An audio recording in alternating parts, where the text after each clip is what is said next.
Okay. So here we are in week, do this here. Okay, hi guys. Okay, here we are, week 3, EDU602. And we're going to just kind of hop right into it. So in week 3, remember in week 1 and 2, you've been designing your backward design worksheets, okay? And in week 3, you're going to come up with the final authentic assessment that is going to be in your class. Okay, so let's break that down. What is your final authentic assessment, your summative authentic assessment, okay? So if we think about summative, that's the sum total of everything your students have done, the sum of their work. It's all going to come together, culminate in that final assignment, summative assessment, okay? You add the word authentic to that, and authentic means grounded in the real world, okay? So if you think about what's grounded in the world, it's students going out into the world and trying something, doing something, making something, building something, constructing, creating, okay? It's a very rich experience that they do in the real world, okay? It simulates real world experience. So if we think about the authentic summative assessment, it's the final assignment in your class, and it connects your, they're doing something out in the real world, or something that connects them to real world experiences. So I've had students use scenarios, role play, that connects them, that helps them practice for the real world, okay? So those are some options for real world. So let me just remember, if you recall, I shared these draft questions with you at the beginning of the class. And in week 2, you kind of came up with the performance task that really demonstrated that your learners had achieved the most robust outcome in your class, okay? And if they accomplish this task, will they have learned everything that you wanted them to in the entire class? So you're continuing on that vein.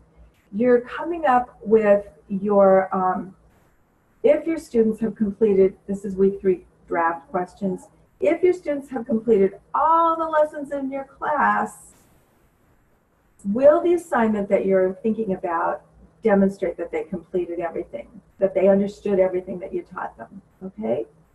So just think about, what is that final assignment that you want them to do?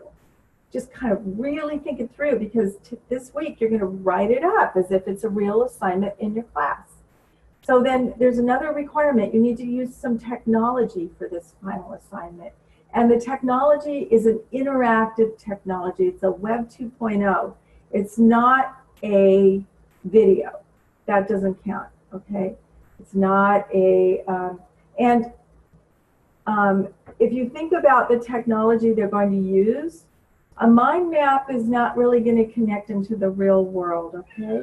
And a presentation probably isn't either, unless the presentation is about their experience in the real world, okay? So think about the technology. PowerPoint would be kind of disappointing. I'd love to see you use something that's interactive on the web, okay? So that's where we're going with that. So think about your final assessment. I want to hear about it. I'd love you to do the reflection activity in week 3, because that gives me an even better idea of where you're going and what you're thinking, and how I can capture that and make the most of it for you. If you come to the office hours, then you don't need to do a reflection, or if we have a one-on-one conversation, you don't need to do the reflection. It's satisfied. I will give you points for that. Otherwise, when you do the reflection, please email me that it's complete so that I can go in and go see it, okay, and respond to it, please. Okay. When you complete your authentic assessment for this week, you're going to include everything. Just pretend that that assignment is sitting in your classroom and your students are coming up to it after you know, all the work that they've done coming up to this final assignment, you need to give them some context. What is this assignment about? Why are they doing it? Why is it important? Give them a little background. In this assignment, you will be blah, blah, blah, okay? And then you're going to give them start with the instructions. Here's how you complete your assignment, right?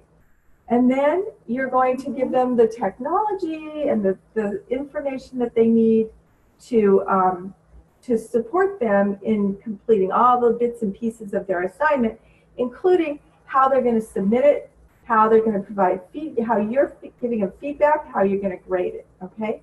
If we look at the rubric for how you're going to, what I'm going to grade you on with this assignment, notice that it says creates instructions for learners to complete their assignment, exactly what they're to develop and how they will develop it, how learners will submit their work for review and feedback, for you to review and feedback, how you are going to evaluate their work, how you will give them that feedback, and then what technology tool they'll be required to use and how they're going to integrate it in their work, okay? So that's what we're looking for this week, a full, robust assignment. Write that final assignment for your class, okay?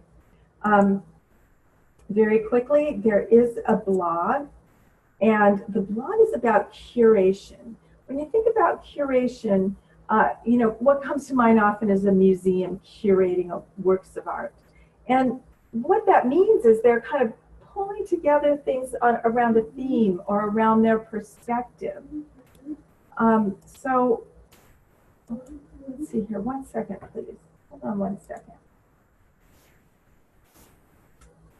Okay. Okay, make sure I'm sharing my screen. Sorry about that. Okay.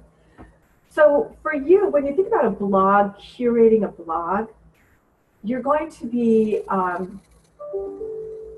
You're going to be talking to the world from your unique perspective, your lens. So you want to pull things together from your lens. What's interesting to you, and how do you talk about that? Okay. So you're going to come up. You're going to go look at some blogs that there's like 60 blogs here.